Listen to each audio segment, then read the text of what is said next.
Hospital Porter's pride and dignity stopped the New World Order. Welcome to Hapanwo TV. Right, today I'm going to talk about making dignity statements. Now, what is a dignity statement? Well, kind of what I just did. I open every one of my Hapanwo TV broadcasts and films with a dignity statement. Hospital Porter's pride and dignity stop the New World Order.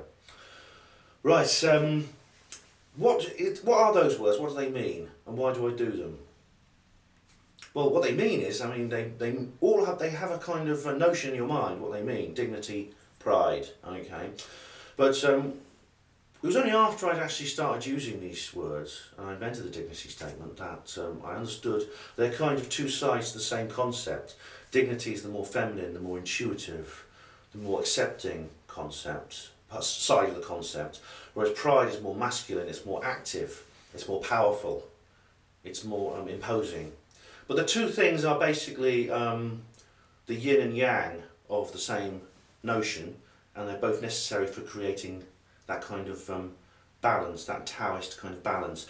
So dignity and pride and dignity, use them both together. Now, the dignity statement is something I don't claim any patent to or rights, I did invent it, but someone else might have. Good, I don't care. More people who use them, the better. They're a way of dealing with one of the biggest difficulties in people's lives, especially in the workplace, and that is unpleasant other people. You know what I mean? You've already thought of someone, haven't you? Just thought of another. Everyone has them. They may be family members, they may be people in your social circles, but usually they're colleagues at work. They could be. It's not always your boss either, although it is in a lot of cases. It is your boss in probably majority of cases, but there's also people on the same level as you, and it could be even people beneath you in the hierarchy. You might be a manager who's being bullied by your staff. And the problem with this kind of workplace bullying is it's very often not as untangible and identifiable as bullying when you're a kid at school in the playground, where he comes up and he beats you up, pulls your trousers down, nicks your chocolate bars, things like that.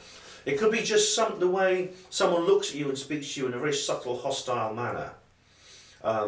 Not something you can put your finger on, not something you can actually define or identify, which is why so many victims of workplace bullying don't report their experiences, because they're scared no one will believe them. And it is difficult, and I agree. And this is why the dignity statement is so important, because it is equally subtle and equally intangible. And it's equally... anyone you use it against will not be able to report you for it. A dignity statement is the best thing I do is give you an example. I went on to a ward the other day, on a ward where there's a nurse who is one of these people I was just describing. Okay, she says hello, she smiles and everything. She's very friendly. She's not hostile, overtly hostile towards me, but she's very stuck up, very condescending, very demeaning in her manner towards me, in a way that I can't necessarily address. I can't necessarily make a complaint about it. Do you know what I mean?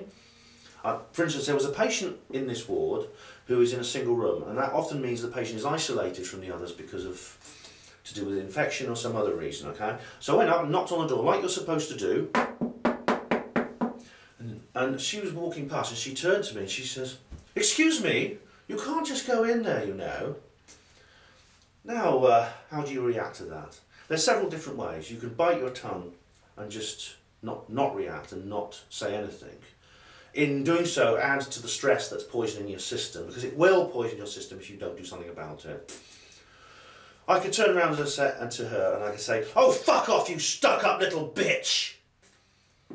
Okay, if I did that, she'd be straight on the phone to the head porter, complaining. I would be pulled off the hospital up to the office. I would be reprimanded, maybe suspended. There may be official complaint made against me, and she would get the moral high ground. Okay, but I didn't do either of those things. What I did was I turned to her and I said, "Cool as a cucumber. Yes, but we can have Hospital Porter's pride and dignity, and the knowledge that no one can take it away from us." Oh man, her face, I wish you'd been there to see it. She went, it totally and utterly disarmed her. And if you use a dignity statement properly, I swear to you, it will totally and utterly disarm your opponents. In the end, they'll probably just leave you alone.